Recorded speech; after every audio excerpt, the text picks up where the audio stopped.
kuti vatipewo unamato paipa yaSandra yaachazenge akazororera ari.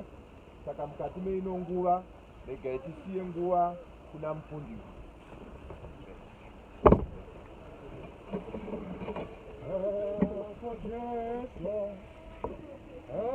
Hallelujah. Oh, Dora. Ajene anodora. Akanaga. Avo.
Mazita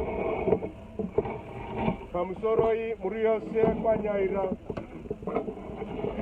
pamusoroi hama nesamwari nesu tose taungana mune ano mangwanani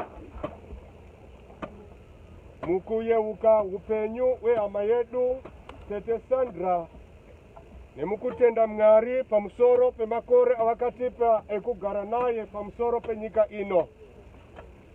Ndikuzivisa kuti vari kuita basa vasara padhuze kupedzisa. Saka tichangopa mashoma ekutisimbisa nekutinyaradza munguva yatiri kumirira vari kuita basa kuti vapedzise.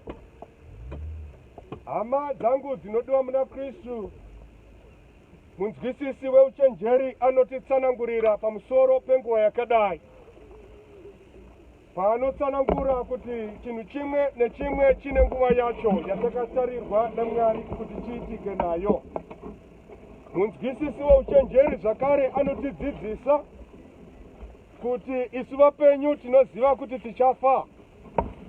Munzwisisi wochenjera anotidzidzisazve kuti rufu ndiyo hondo yatisingagoni kupukunyuka. Kune hondo dzakawanda dzatakapindana nadzo tikanzvenga, vamwe tikazvigonesa nesimba redu kuti tipukunyuke. Asi kune hondo yerufu yatisingagoni kupukunyuka. Nezuro takadzidza pamusoro pebhuku ramudzidzisi wochenjeri zvakare. Paitidzidzisa pachapter 7 kuti zita rakanaka rinokunda mafuta anonhuhwira. Tikakurudzirana kuti tivavarire kugadzira zita rakanaka rinogara nekusingaperi. Mune ano mangwanani regai tisimbisane nesoko raMwari. Kubva kubhuku kana kuti gospel reading yaMatthew, patinoona umwe wevadzidzi anonzi Peter paanoenda kuna Kristu obvunza kuti tichawanei pakukuteerai kwataita. Tinonzwisisa kuti Jesu paadedza vadzidzi vakanga vasiri vanhu vanga vasina zvavanga vachiita bodo, vanhu vakanga vaine mabasa avo. Tikatarisa the core the first disciples, vadzidzi vakanga vaine mambure vachiita basa rekuraura. Vadzidzi vakanga vachidependa livelihood yavo kuburikidza nebasa remambure nezvirauro. But pane nguva tinonzwa Peter achibvunza kuti tichawanei pakukuteerai kwataita, nekuti pavakadedzwa vakanzi siyai zvose mutiteere. Vana Peter vakasiya mambure, vakasiya zvirauro zvavo. Neapo vadzimai vakanga vakamirira kumba kuti baba vachauya nehove, taita maorder, toita masales akawanda. But pavakadedzwa naJesu vakasiya zvose vakateera Jesu. Vateera Jesu kwemakore 3. Jesu ndo paakatsanangura nezvekuzotambudzika kwake nezvekuzofa kwake. Peter ndo paakubvunza Jesu kuti tichawanei pakukuteerai kwataita. Takasiya zvaitiraramisa, tikasiya madzimai edu, tikasiya vana vedu, tikapa upenyu hwedu kwamuri, tikakuteerai 3 years tichifamba nemi. But ndo pamaakutaura kuti ndakuenda, handisi kuzokusiyai muri nherera. Si chatichawana pakukuteerai kwatakaita. Neimwe nguva vadikani mukati meupenyu pane patinosvika pakubvunza Mwari kuti tichawanei pakukuteerai kwatakaita. Takasiya mufaro wenyika ino, takasiya pleasure yenyika ino, tikasiya zvose zvinofadza nyama yedu tikateera izwi renyu. Tichawanei pakuteerai kwatakaita. Asi tauya kuzoyeuchidzana mukati memangwanani ano kuti hakuna munhu anopa upenyu hwake kuna Kristu akarasikirwa nahwo. Hakuna munhu anoteera Kristu akarasikirwa nahwo. Nhasi taungana pano mukuyeuka upenyu hwaSandra, uyo wataparadzaniswa naye panyama. Sandra aparadzaniswa nesu panyama, asi kana akatenda muna Kristu zvirokwazvo upenyu hwake achauwana, nekuti hakuna munhu anopa upenyu kuna Kristu akazohushaya. So toda kuyeuchidzana mukati memangwanani ano kuti as we celebrate upenyu hwaSandra, nesu vapenyu tiri pano ngatisasvika panguva yekuti upenyu hwedu zvatakaenda kumachechi akasiyana tikafuratira zvenyika ino. Zvirokwazvo zvese zvatakaita haisi loss asi gain, nekuti pavanotidzidzisa kuti ava vanofira muna Kristu vachapiwa upenyu hwavo. Saka vadikani, zvatakafuratira zvenyika tikapa upenyu hwedu kuna Kristu tikamuteera sashe samuponesi wedu, watinotenda kuti naSandra akateera Kristu saishe namuponesi wake, afa panyama asi upenyu hwake achauwana nekuti hwaenda maoko aMwari pachake. So Mwari wemasimba ose watisimbise. Kune mhuri Mwari watinyaradze. Hama neShamwari ticheme tiine tariro kuti hama yedu Sandra akarwa kurwa kwakanaka akakunda. Hakuna anopa upenyu hwake kuna tenzi akarasikirwa nahwo. Ngatipe upenyu hwedu kuna Mwari wemasimba ose naShe tenzi wedu Jesu Kristu, kuti upenyu hwedu nyange tichifa panyama asi tinozomuka, nekuti anotidzidzisa kuti ndini upenyu nerumuko. Saka tikapa upenyu hwedu kuna Kristu tinozomuka pamwe chete naye. Kama botsuri richazorira vakafa vachizomuka, Mwari vachitibatsira, Mwari vatiitira zvakanaka. Kune mhuri Mwari vatinyaradze, Mwari vatisimbise mukati merwendo rwakadai. Mweya wehama yedu Sandra uzozorora murugare rwaMwari. Muzita raBaba neremwanakomana neremweya anoera. Amen.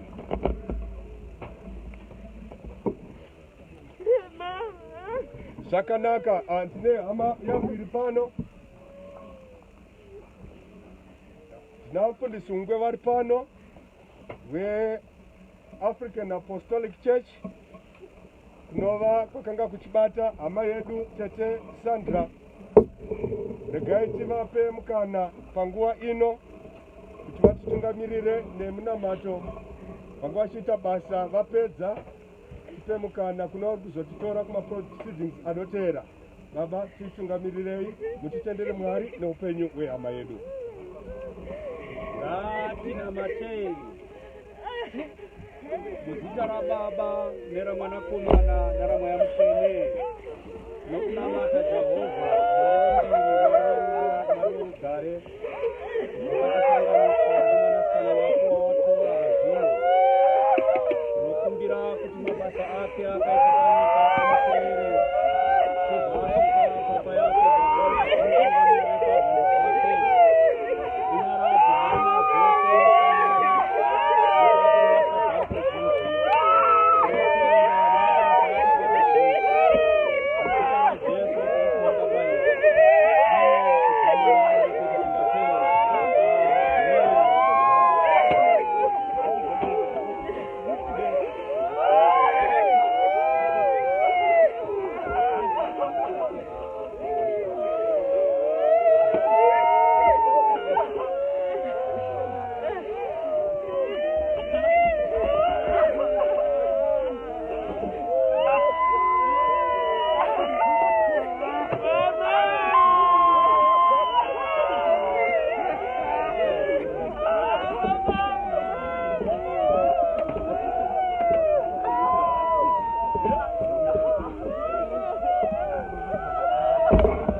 Raka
Oh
munonzwa tina saburi vari pano vari pakati pedu vakasenzawo naSandra.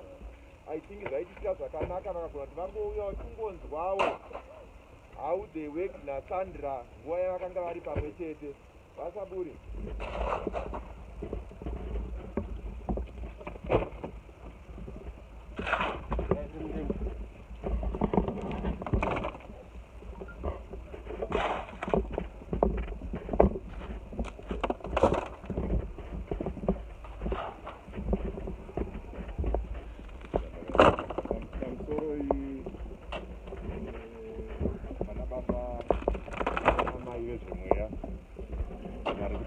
basa rakadai kutikoshera. Pamusoro imhuri yekwa Nyaira yarasikirwa nechisikana chatakafamba nacho makore akati wandei zvinomwisa mvura. Pamusoro iyi vauya kuzochema nesu pazuva ranhasi. Musandiregerera kana pane vandisina kuyeuchidza or vandisina kurecognize. It's all human to time. Matindi taure nezvemusikana anonzi Sandra. Ndamboda kuti aiwa dai mambondisiya nekuti handina simba. Ndarwadziwa kubvira pakasvika shoko rekuti Sandra atisiya. Yakave nguva yakatibata chose. Ini ndiri umwe wavo vakaramba vane chirimbo chekuti Sandra pada achakunda. Ko ndaigotadza nei kufunga kudaro. Isusu tiri kunzwa kuti kune makeses akawanda evanhu vari kurikava. So ndakaramba ndakabatirira kuti Sandra asadi acharikava zvisinei Mwari aita kuda kwawo. Inini ndakaziva Sandra tichitanga kupinda tese kuchikoro chekudzidzira kupepeta nhau gore ra1993. Sandra anga ari umwe wevadiki mukilasi yatanga tiri iyoyo. Asi neudiki hwake Sandra anga ane pfungwa dzanga dzakapinza kupfuura dzedu isusu vereshenga dzevarume vari pano. Journalism kuna Sandra yakanga isiri chinhu chaakasangana nacho by chance. It was inborn. I think vana sniki vandinavo pano vaiti vanhu vakadaro vanenzi vane nose for news, sekuti anongosikana environment obva aziva kuti mukaona kwaita utsugo kunenge kwaita nhau. Tichipedza 1995 Sandra basa rake ranga ratopo kudhara. In fact tichikuri kuchikoro Sandra anga atotanga kuhwina mahodzi ari paattachment. So nekufamba kwenguva takangoona achikwidzirwa achiramba ngekugona kwake basa achipuhwa mahofisi makuru kusvika paatisiya apa Sandra anga ari kushanda kuUnited Nations. I'm sure if you say pama development sector, the top organization of all the development sector partners is your United Nations. Saka anga asvika papinnacle. Ari information officer ikoko, ari based kuAddis Ababa, Ethiopia. Zvinotidzidziseiko izvi? Sandra was a hard worker. From kuchikoro kusvika pakubata basa. Sandra musikana anga ane rudo. Ndinodaira muri kwaNyaira munowirirana neni ipapo.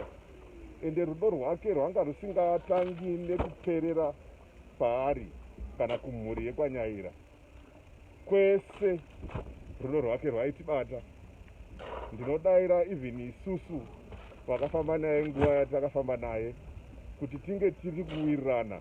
It was through Sandra. Sandra was also very, very humble. Munhu wekuti kunyangwe akaona mwana mudiki, akaona munhu angangodaro achishoreka, Sandra anga ari very respectful, so much that even patanga tichi kuchikoro hapana paikudaidza nezita rako rekutanga, aiti se ndinodaira kuti even muchikoro matanga tiri, one of the guys vatanga tinavo anonzi Stuart Chabwinja, and may his soul rest in peace, akanga atodzidzisa Sandra. Tarasikirwa murekwa Nyaira ndine urombo nekusiya kwaita Sandra. Mwari vaita kuda kwavo, vaine nguva yekunyaradzwa nemasoko andanzwa anotonhodza kubva kunana baba vezvemweya. Sandra ticharamba tichimurangarira, ukama hugezi nesipo ngatirambe tiri pamwe chete. Ndingangoti nemashoma iwayo kundisida kudzora nguva ino kwamuri datenda. Tinotenda zvikuru kuna mai guru vabva vatanzi Sandra isadedza vanhu nemazita. Indina mai guru vangu vari pano manje vandinodenza nezita, ndofunga rudo. Mai guru sei?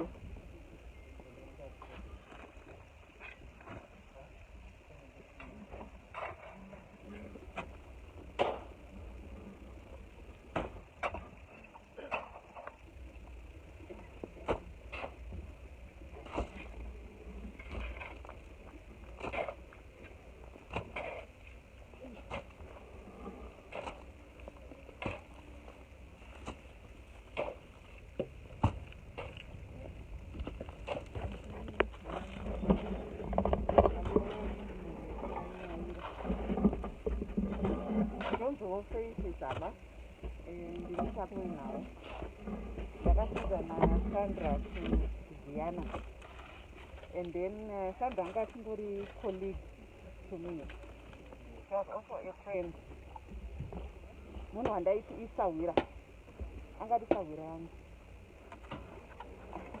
I'm very emotional right now. Tarasikirwa sesamwari dzaSandra. Not only sesamwari dzaSandra, but also as female journalist.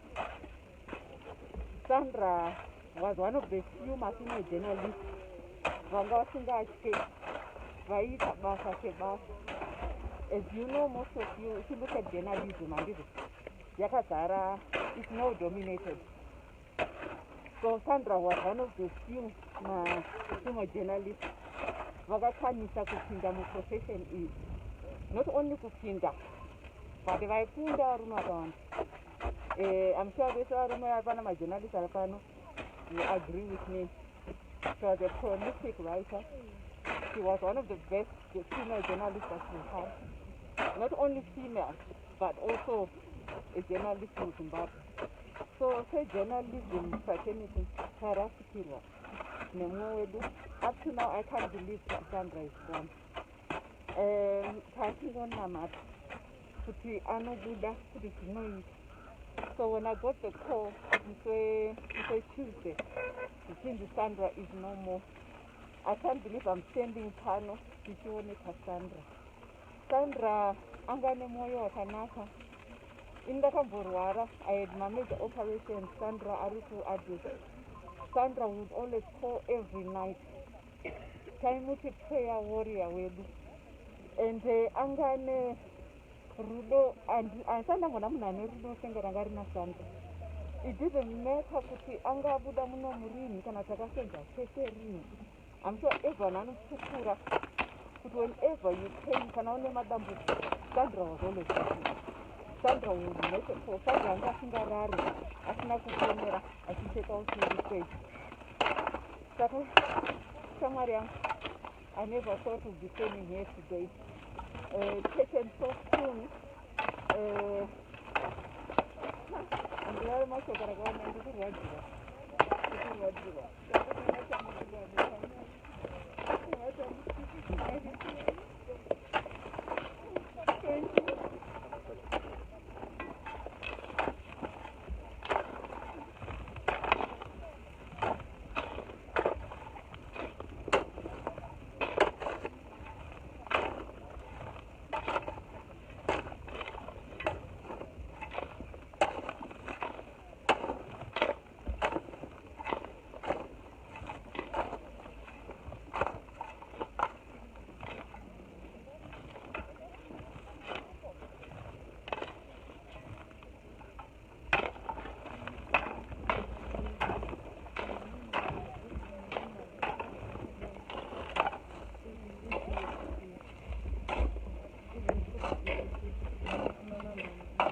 Ndakanga inoti Nyaira Sandra.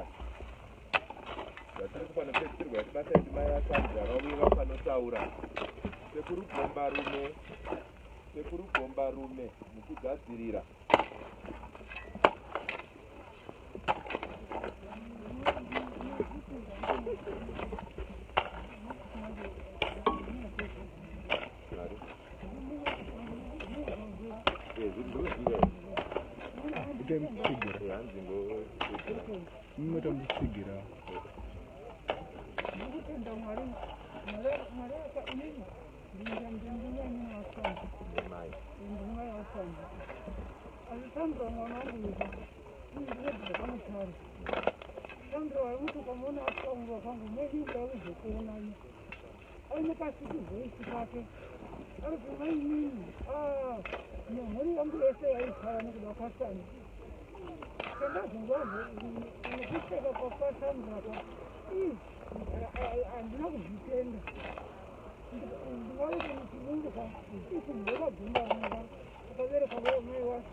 Sekuru gomba rume.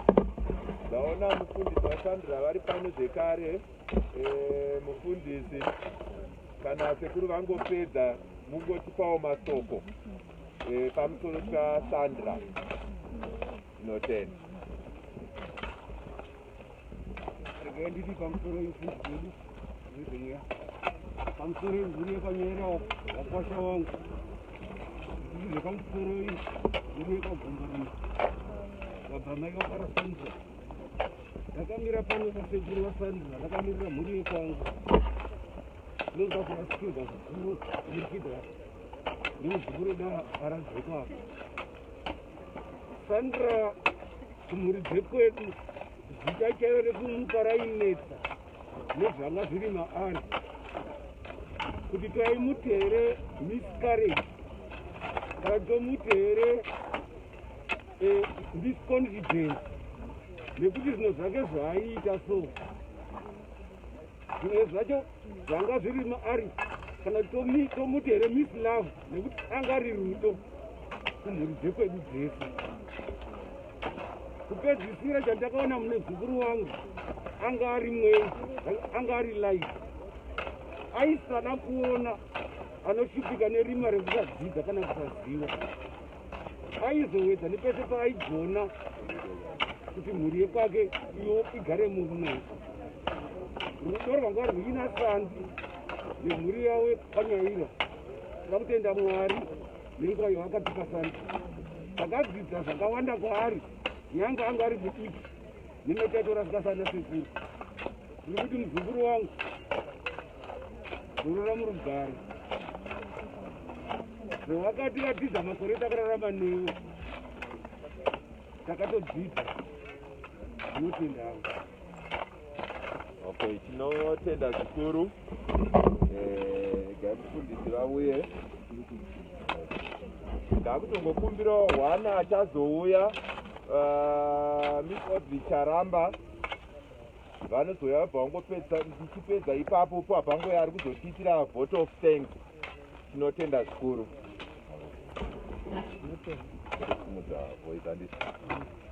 Tinotenda nekupiwa mukana wakadai kuti titaurewo pamberi paMwari pamusoro patete Sandra vakapanamata navo musangano ravaaposteri vaAfrica rokwamwata. Takarasikirwa zvikurusa pamusoro pekushatirwa natete Sandra. vanga vachitibatsira kubva pazvinhu zvese, vanga vachitibatsira zvekuti chechi yedu yarasikirwa zvakanyanya. Kurasikirwa kwataitwa hakugoni kutsanangurika.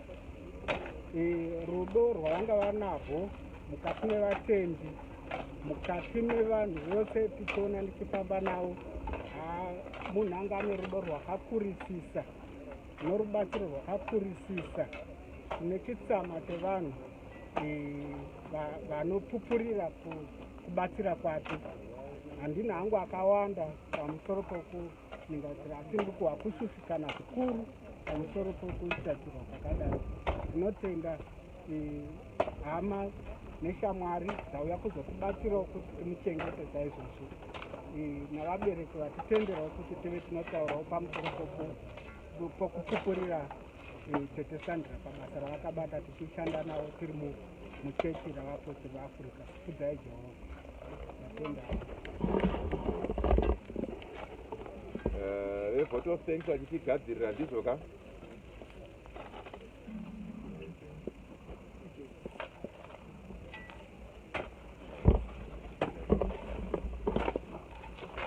Pamusoro ichita chese, pamusoro ivana baba vezvimweya, pamusoro ihama dzangu dzese,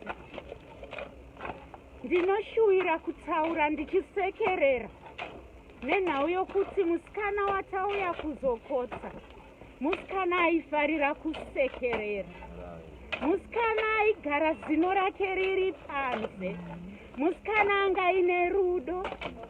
Hapana pakati pedu anogona kutaura achiti Sandra anga ari wemuhombodo yake, nokuti Sandra rudo rwake rwaipachukira. Sandra takakura tose, takazivana tichidzidzira kutapa nhau, zvambotaurwa naSaburi kuti zvake zvanga zviri natural.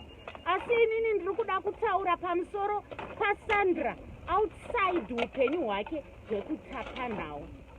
Sandra anga ari musikana anga ane rudo rwakazarisa, anga ari musikana anga ari very vulnerable in the sense that she would give her all.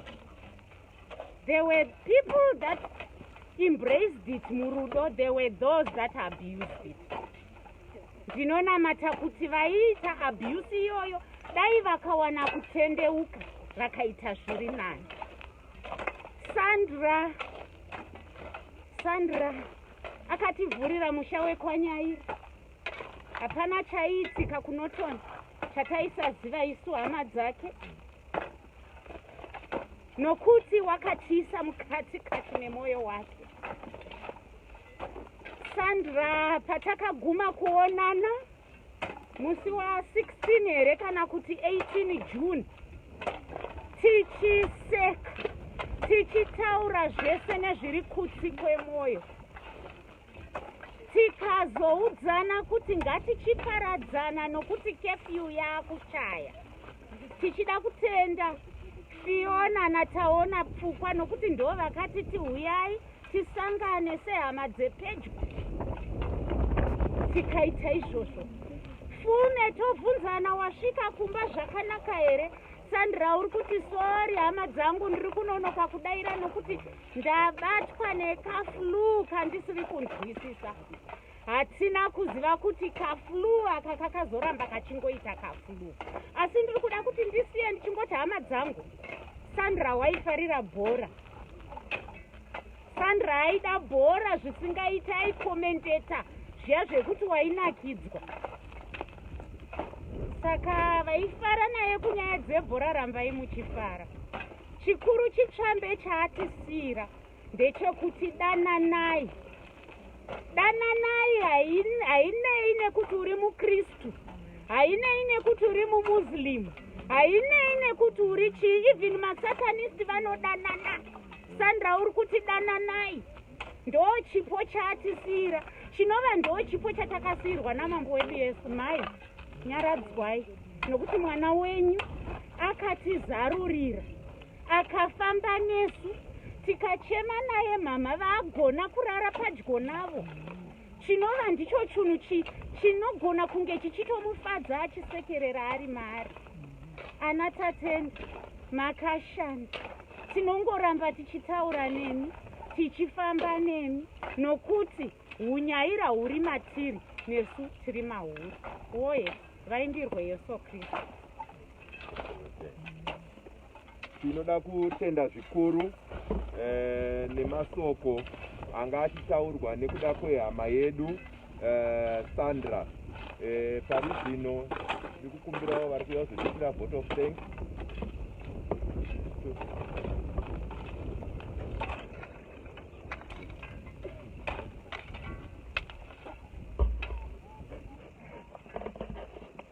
Pamusoro vafundisi vese vari pano, machechi ese ari pano, chechi yaipindwa nehama yedu African Apostolic Faith, chechi inopindwa nemhuri yekwaNyaira yeAnglican, hama neshamwari mose muri pano, Media Fraternity nevamwe kana pane vakatangana kutaura. Ini ndakamurira mhuri yekwaNyaira, ndoda kutendai zvikuru nekutukuta kwamaita. Basa iri ratirerukira nokuti imi manga muripo, tiri toga hatazorikwanisa. Toda kutendai zvikuru uye ndichikumbira kuti musazoitira isu toga, asi kuti mugoitirawo navo vose vamwe vanenge vasanganikwa nedambudziko ratasangana naro. Nokutendai hama dzangu, nokuti pano takaungana tichigochengeta nokuviga munhu akanaka. Nokunga mose mazvinzwa kuburikidza nemashoko anga achitaurwa nevanhu nevataura pamberi pangu. Hatina zvizhinji zvokutaura nokuti tichiri takabatikana, saka tinongoti kwamuri mose thank you. Kuna Sandra, not yes, Sandra, you are gone, but you will never be forgotten. Thank you.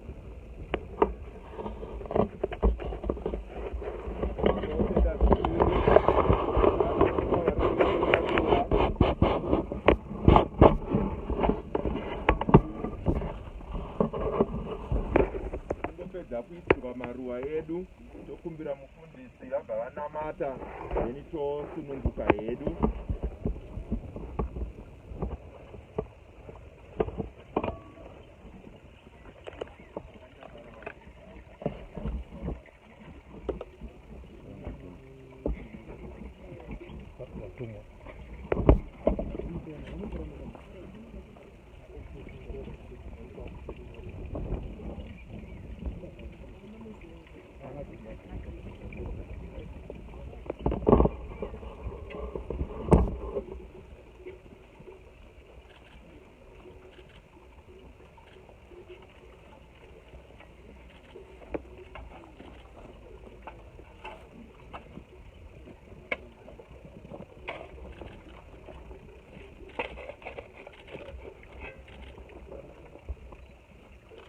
Upright.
tinotenda zvikuru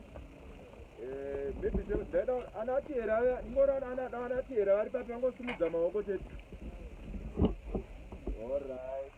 Handizonyatsokuona kuti mese ndapedza panapa, asi kamwe wese munopanoenda henyu. Tinotenda zvikuru. Ndikumbire mufundisi vatiitire ngoni.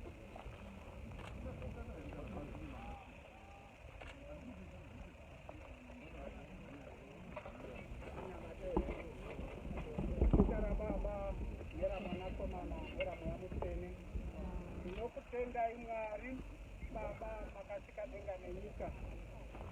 Paungano imwe yatiri ndinotenda basa rose rabatwa pano, basa rokuisa mutumbi waSandra mukati mezviro. Ndinotenda hama dzose neshamwari pabasa iri rose raitwa, vose vatikuta pamusoro pebasa iri. Mwari akurokofadzei uye pakusimuka pano mufambe zvakanaka. Mwari agadzire nzira dzose dzatichafamba nadzo kuti pasawana madambudziko pakubva kwedu pano. Kudzai Jehovha. Kudzai Jehovha.